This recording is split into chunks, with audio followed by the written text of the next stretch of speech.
Hi guys! Welcome back again to my YouTube channel. This is me, John Paul D. Oliver. Today is August 3, 2026. It's Monday. So happy Mondays guys! And today, this is my second video sa paggagawa ng pagluluto ng mga food, ng mga dessert. So today, yung gagawin at lulutuin ko ay creamy coffee fried fish bread. Yes, tama po yung narinig nyo. Creamy coffee fried fish bread. Yes po. Creamy coffee fried fish bread. Yan po yung gagawin ko at yan po ang aking recipe today. Creamy coffee fried fish bread. Okay. So napakadali lang guys lutuin niya. So yung ingredients ko is masarap siya guys. Of course, this is my John Paul D. Oliver. August 3 na guys. August 3, 2026. Maberber months na. August 3 today. Today is August 3, 2026. And pagkatapos ng August, September na. So Burr months na. So guys, Pasko na naman. Ang bilis ng panahon talaga. Legit na mabilis. Okay guys, so yung ingredients natin is, meron ako ditong tinapay. Ayan. Yung tinapay ko guys is, malambot siya and may palaman na po siya. Meron na po siyang palaman sa loob. Ayan. So later, bubuksan ko at papakita ko sa inyo kung ano yung nasa laman ng bread na to. Ayan. Actually guys, nakikita nyo na to dati pa yung mga bread na ginagamit ko. Ayan. Cheesy guys, sobrang tamis sa cheesy yung nasa loob nito palaman. So dagdag lasa din siya. Next ay maglalagay tayo ng brown sugar. Ayan. Brown sugar natin. And then next ay maglalagay tayo ng salt. Salt. And then next ay maglalagay din tayo ng ating oil. Ubusin natin kasi piprituhin natin yung ating bread. Fried lang. And then next ay ito yung gagamitin kong creamy coffee. Copico Blanca creamy coffee. Ayan, masarap to guys. Napakasarap na creamy coffee. This is my all-time favorite coffee talaga. Copico Blanca creamy coffee. Ayan. Next ay maglalagay tayo guys ng UFC ketchup. Ayan guys. UFC ketchup. Ayan. And then next ay maglalagay tayo guys ng Sting na strawberry flavor. Ayan, Sting strawberry flavor. So, maglalagay tayo ng strawberry flavor dito. Ito yung Sting guys. Ayan. Sting strawberry flavor. And next ay maglalagay din tayo ng water. So this is mineral water guys. Ayan. And then next ay last but not the least ay maglalagay tayo ng fried fish. Ito guys. Fried fish to guys. Ayan, kita nyo? Ayan. Wait, ipakita ko sa inyo. Ayan. Kukuha lang ako dito ng ano para makita nyo siya. Ayan siya. Prito ano to guys. Yung maliliit na isda, alam nyo ba yun? Ayan sila. Sheila, ayan. Ganito guys yung fish na gagamitin ko. Ayan. Ayan siya. Siguro kilala nyo na to guys. Masarap to. Itong isda na to guys is pinaksiw ko. Tapos, prinito ko. Diba ang sarap? Kasi sobrang asim niya at ayan siya. Ito guys yung isda. Ayan. Okay, pakita ko sa inyo agad. Close up. Ayan. Diba? Sarap. Okay, so I think let's start na tayo. Ito yung mga utensils ko today. Ayan. Okay, so let's start na guys. So, I'm so excited guys sa lulutuin ko today. Yan yung butane natin. I hope na gumana na naman siya. At hindi sira ulo. Kasi sira ulo din yung butane namin. Second. Ayan. Pang-anim na beses guys. Pag gumana. Tapos nung pang-pito na, tsaka na gumana. Ayan guys yung butane namin, di ba? Yung butane namin guys, matagal na to. So, ayan guys. So, matagal yung butane namin. So, nakano siya guys, hindi siya low heat. Talagang, ano siya, high heat. High heat. Ito yung aming kawali na malinis. Ay, malinis yan guys ha. Hinugasan ko yan. Hindi yan madumi. Ayan. Ako naghugas yan, of course. So, move lang natin para makita nyo. Ayan.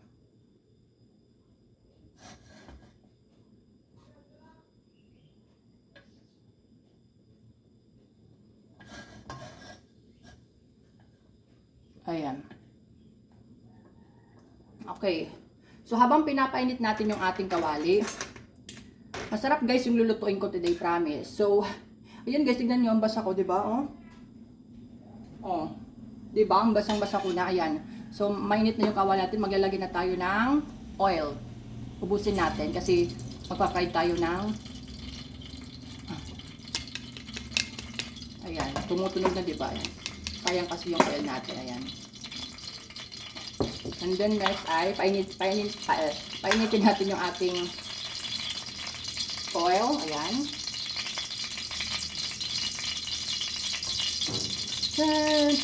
Guys, sobrang basa na ako. Ayan, painitin natin ng konti. And then after that, ready na. Tuon ko lang ng konti.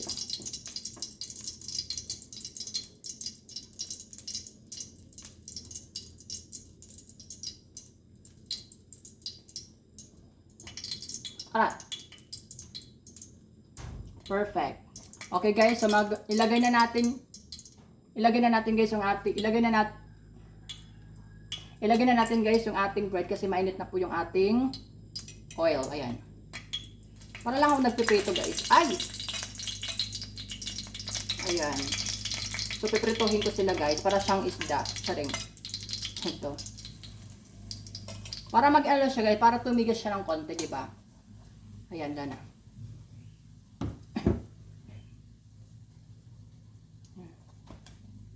Ayan. Ayan. Ayan. Tignan nyo, diba? Tignan nyo kung anong nagagawa ng pagpiprito. Ayan, o, diba? Tumitigas siya. Diba? Ganon. Ayan. Ayan.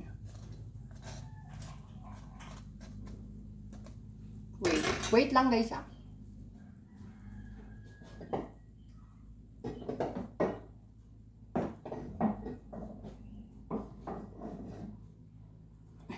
Okay. So, ayan, ipito natin. Ayan. So, as you can see, diba? Ayan o. Tignan nyo, diba? Tumutunog na siya, o, diba? O, diba? Tignan nyo, o. Diba? Sobrang ano na niya, sobrang crunchy na niya, o.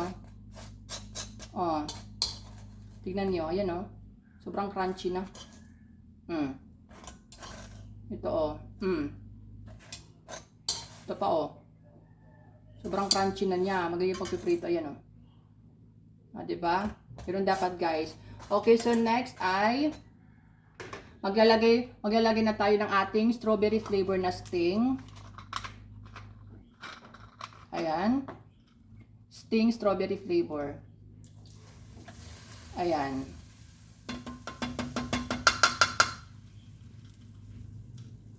And then next ay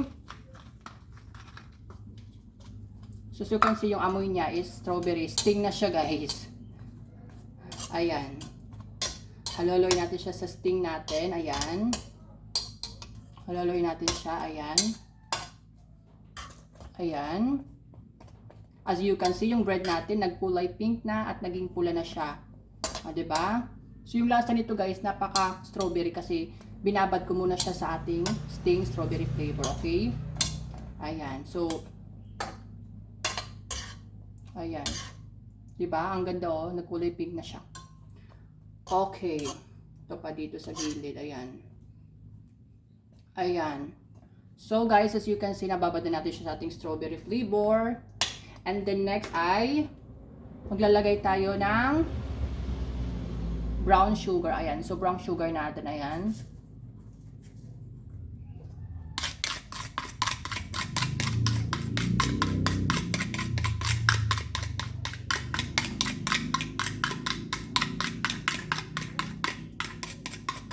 Ayan. And then halu-haluin. Oh.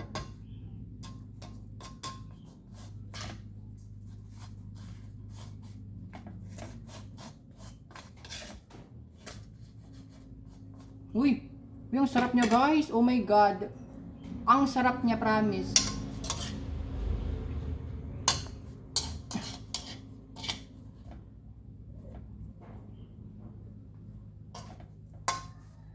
Guys, naubusan ako ng ano. Guys, naubusan ako ng butane. Tignan nyo, wala na akong butane. No? Tignan nyo. Wala na akong butane guys. Hindi ako makakapagluto. So, yung gagawin ko na lang guys is strawberry creamy bread. Ayan. So, ito guys, hindi ko na po gagamitin ito kasi kakainin ko lang siya sa aking mukbang later. Mukbang video, okay? So, iset aside na natin ito kasi hindi na siya magagamit kasi nga wala ng butane. Buti na lang ang talino ko, gumawa ko agad ng bagong recipe, okay? Na hindi na gumagamit ng fish, okay? I-set aside lang natin dito kasi hindi na natin siya gagamitin. So, yung gagamitin, yung ating lulutuin guys is strawberry creamy bread. Yes guys. Ay, strawberry creamy coffee bread. Yes guys. Tama pa yung narinig niyo, yung gagawin at lulutuin ko today ay strawberry creamy coffee bread. Okay? So, maglagay din tayo guys ng konting salt. Ayan. Salt lang guys. And then, ilagay na natin guys ang ating creamy coffee from Coffee Co Blanca. Ayan. So, ito ang tinatawag ko na strawberry creamy coffee bread. Okay, ito.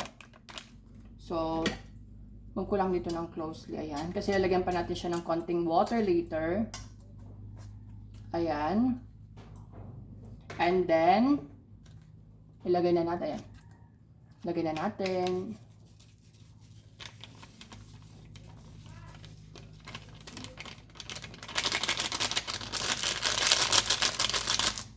Ayan. Ayan. So, wala na siya. Ayan. Wala na siya. Ito yung ating Coffee Co Blanca creamy coffee. Ayan.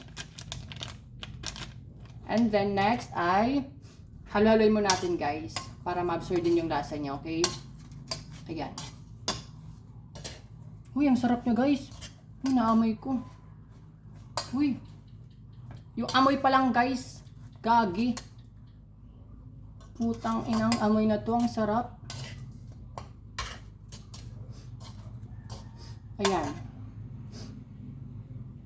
So, as you can see guys, tignan yung itsura niya. Ayan o, yung coffee. Ayan o. Diba? Ito na.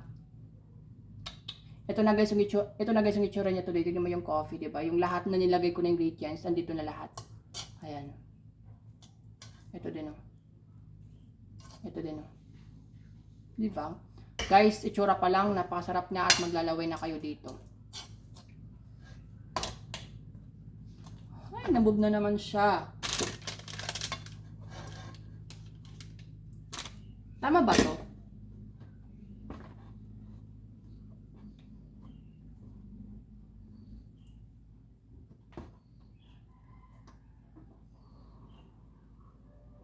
Ayan.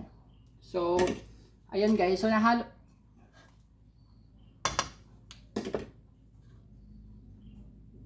Okay. So, next guys, ay maglalagay tayo ng konting tubig lang. As in, kunti lang talaga. Ayan, konti lang. Huwag natin damin yung tubig. Mineral water. And then guys, maglalagay din tayo ng ating UFC ketchup. Banana ketchup. Ayan. Banana ketchup, masarap to guys.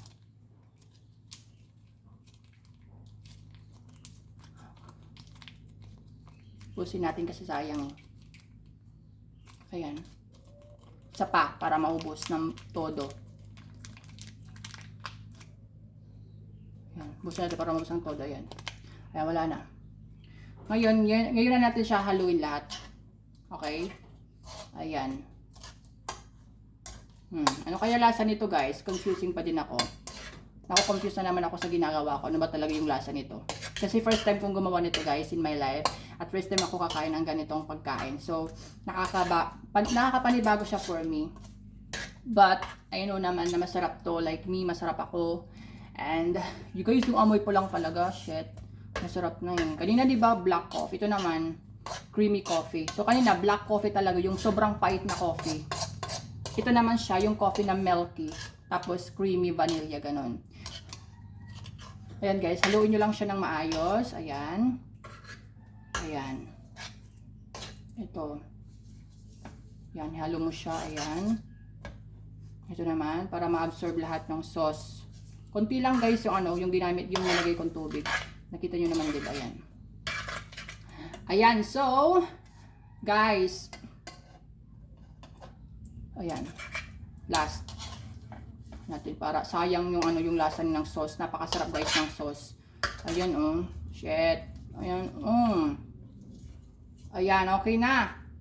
Serve na lang ito pa. Ayan oh. Tignan nyo. Okay na to.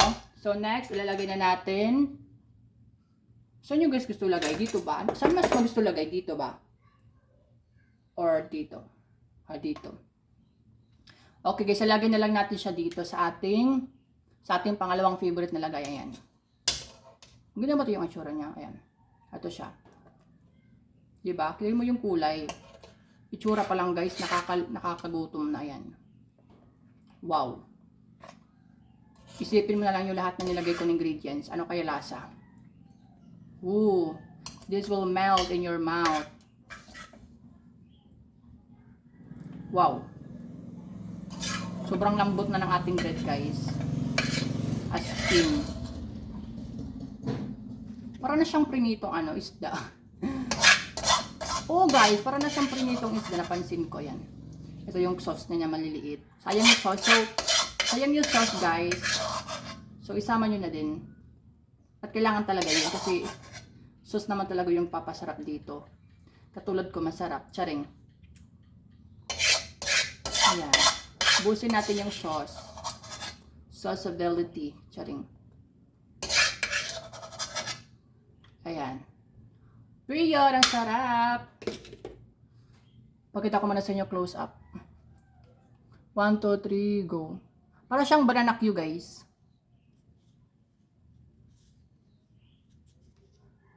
You know? Wow.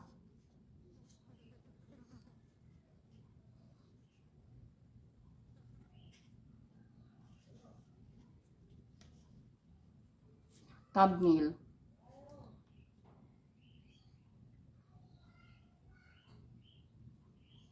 Hulog. Okay na. Taste test na natin sa favorite kong Tinidor Green. Ayan. Ano tayo na tinangkat? Ayan. Ayan. Tapos, sausaw natin sa sauce natin lahat. 1, 2, 3, go.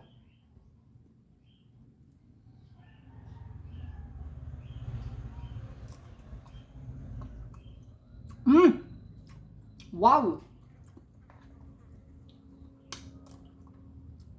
Yung malalasahan mo agad guys, ito yung ating, yung malalasahan mo agad is yung ating sting strawberry flavor. Pero yung lasa talaga ng ating creamy coffee, oh my god, ang sarap pala ng combination.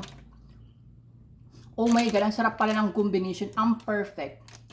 Matamis siya na maasim kasi nilagyan natin siya ng strawberry flavor from sting. So maasim. So nilagyan natin siya ng strawberry flavor galing sa sting, kaya medyo maasim siya na matamis. Sweet and sour po guys. Sweet and sour po yung lasa ng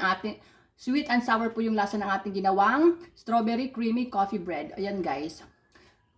So, i-rate ko to ng 10/10. Napakasarap. Ayan guys, sana magustuhan yung aking video. Don't forget to click like, comment, share ang videos, and click notification bell para updated kayo sa mga videos ko. And don't forget also to subscribe my YouTube channel. And sana i-try nyo, sana maluto nyo, sana matikman nyo, napakasarap. And yung ginastos ko lang dito guys is for about 50 pesos lang. So yung ginastos ko dito is for about 50 pesos lang. Napakamura at napaka-international pa yung pagka-plating, yung plating ng itsura at yung overall looks at yung lasa niya.